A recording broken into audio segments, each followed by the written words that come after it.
Welcome to unfold podcast. आज हम बात कर रहे हैं जेम्स क्लियर की एक बहुत ही फेमस किताब एटॉमिक हैबिट्स पर। छोटे बदलाव, असाधारण परिणाम। हाँ। हमारे पास इसके बारे में काफी कुछ है, समरीज हैं, आर्टिकल्स हैं और एक एकेडमिक रिव्यू भी है। हाँ, ये किताब तो बहुत लोगों ने पढ़ी है। बिल्कुल। तो हमारा मकसद सिर्फ वो दोहराना नहीं है जो सब जानते हैं। हम कोशिश करेंगे कि इन सारे सोर्सेस से वो खास बातें निकालें जो शायद चौंकाने वाली हो या जिन पर कम ध्यान गया हो। सही। मतलब ये समझना कि वो छोटी छोटी एटम जैसी आदतें सच में कैसे बड़े बदलाव ला सकती हैं। चलिए शुरू करते हैं फिर। तो जो सबसे बड़ी बात है ना किताब की, जो बार बार आती है, वो ये है कि बड़े रिजल्ट्स के लिए कोई बहुत बड़े एक्शन लेने की जरूरत नहीं है। रोज सिर्फ 1% बेहतर होना। सुनने में लगता है क्या है 1%, लेकिन साल खत्म होते होते आप 37 गुना बेहतर हो सकते हैं। ये तो जैसे पैसों का कंपाउंड इंटरेस्ट होता है ना, वैसा ही है। बिल्कुल सही कहा। ये 1% वाली बात सुनने में मामूली लगती है, पर इसका असर जबरदस्त है। वो ब्रिटिश साइकिलिंग टीम का उदाहरण याद है? हाँ, सुना है उसके बारे में। करीब 100 साल तक उनका प्रदर्शन बिल्कुल औसत था।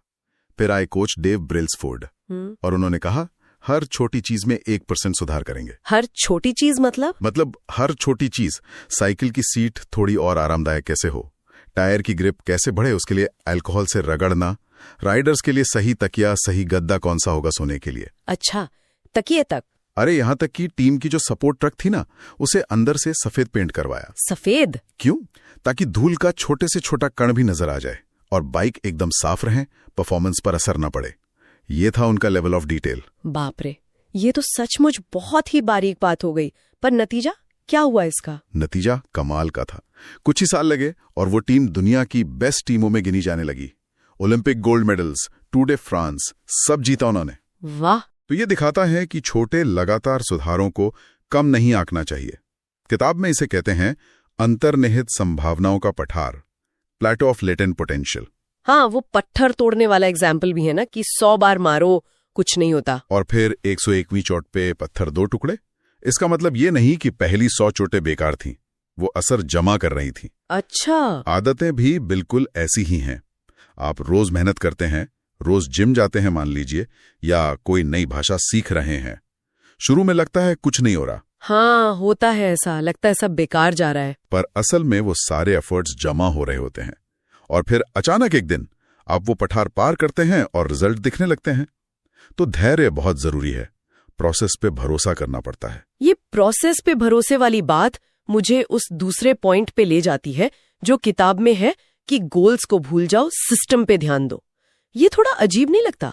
हमें तो हमेशा सिखाया जाता है गोल्स बनाओ, लक्ष्य तय करो। हाँ, ये सुनने में उल्टा लगता है बिल्कुल, पर क्लियर का तर्क ये है कि सिर्फ गोल्स पे टिके रहने में कुछ प्रॉब्लम्स है। पहली बात तो ये कि जीतने वाले और हारने वाले दोनों के गोल अक्सर सेम होते हैं। सही बात है। हर ओलंपिक एथलीट गोल्ड जीतना चाहता है, पर जीतता तो कोई एक है।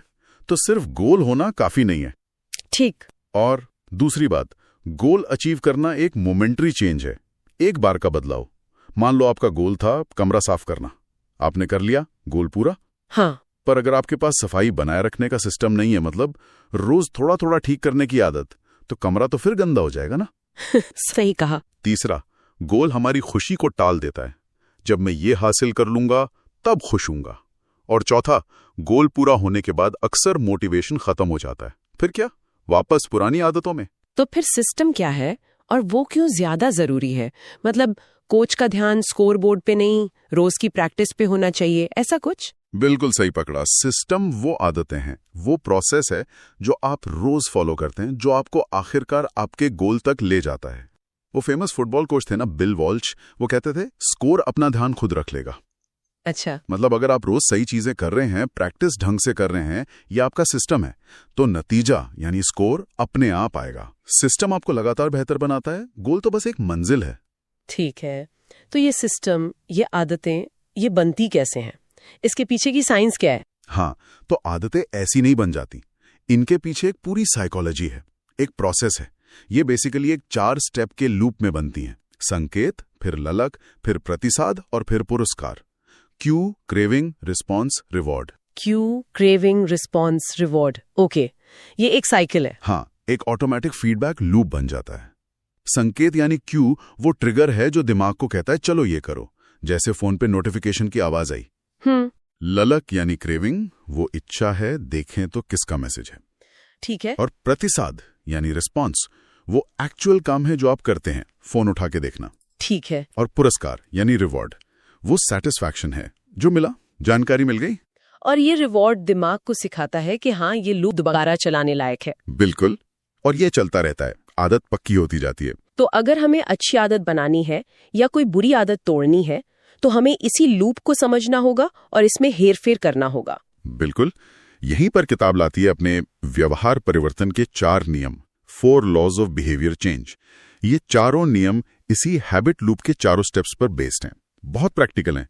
पहला नियम है, इसे स्पष्ट बनाएं, मेक इट ऑब्वियस। ये जुड़ा है संकेत यानी क्यू से। स्पष्ट बनाए मतलब आदत डालने का सिग्नल एकदम क्लियर होना चाहिए। कैसे करेंगे ये? हाँ, कई तरीके हैं वैसे तो।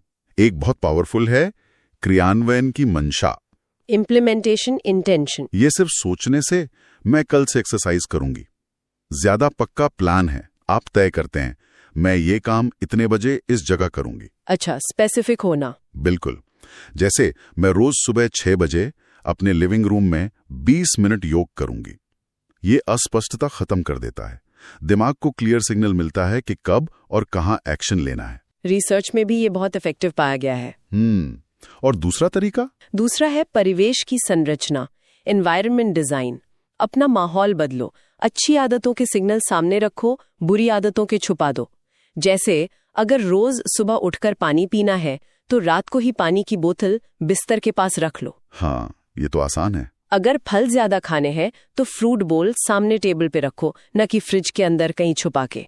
बेसिकली माहौल ऐसा बनाओ कि सही काम करना आसान लगे, विल पावर पे डिपेंड मत रहो। और बुरी आदतों के लिए इसका ठीक उल्टा, इसे अस्पष्ट बनाएं, मेक इट इनविजिबल, सिग्नल ही गायब कर दो। बिल्कुल, अगर टीवी बहुत देखते हो तो रिमोट को कहीं छुपा दो, या टीवी को किसी अलमारी में रखो जहां उसे निकालने में मेहनत लगे। फोन से डिस्ट्रैक्शन होता है, काम करते वक्त उसे दूसरे कमरे में रख दो।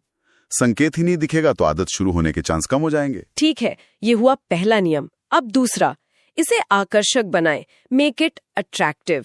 ये जुड़ा है ललक यानी क्रेविंग से। आदत को मजेदार कैसे बनाएं? देखो, आदतें तभी टिकती हैं जब उन्हें करने का मन करे, जब वो आकर्षक लगे। और हमारा दिमाग उन चीजों की तरफ भागता है जिनसे डोपामाइन रिलीज होता है, वो खुशी वाला केमिकल। मजे की बात यह है कि डोपामाइन सिर्फ रिवॉर्ड मिलने पर नहीं, रिवॉर्ड की उम्मीद में भी रिलीज होता है। अच्छा, उम्मीद में भी? हाँ, तो हमें आदत को आकर्षक बनाने के लिए इसी उम्मीद को जगाना है। एक बढ़िया तरीका है प्रलोभन बंडलिंग, टेम्पटेशन बंडलिंग। इसमें आप वो काम जो आप करना चाहते हैं, जैसे अपना फेवरेट शो देखना, उसे उस काम से जोड़ देते हैं जो आपको करना जरूरी है, जैसे ट्रेडमिल पर दौड़ना। मतलब दोनों काम एक साथ? हाँ, आप तय करते हैं कि आप अपना फेवरेट शो सिर्फ तभी देखेंगे जब आप ट्रेडमिल पर होंगे। तो ट्रेडमिल पर जाना आकर्षक लगने लगता है, जरूरी काम के साथ मजा जुड़ गया। वाह, ये तो स्मार्ट है। और क्या तरीके हैं इसे आकर्षक बनाने के? एक और बड़ा फैक्टर है सामाजिक प्रभाव, सोशल इन्फ्लुएंस। हम अपने आसपास के लोगों से बहुत प्रभावित होते हैं, हमारे दोस्त, परिवार, हमारा ग्रुप। हम उनकी आदतें अपनाते हैं। तो ऐसी कम्युनिटी या ग्रुप का हिस्सा बने जहां वो आदतें नॉर्मल हों जो आप अपनाना चाहते हैं। मतलब अगर फिट होना है तो ऐसे लोगों के साथ उठो बैठो जो फिटनेस को लेकर सीरियस हो। बिल्कुल, अगर आपके दोस्त हेल्दी खाते हैं तो आप भी खाएंगे। और एक और बात है, माइंडसेट शिफ्ट।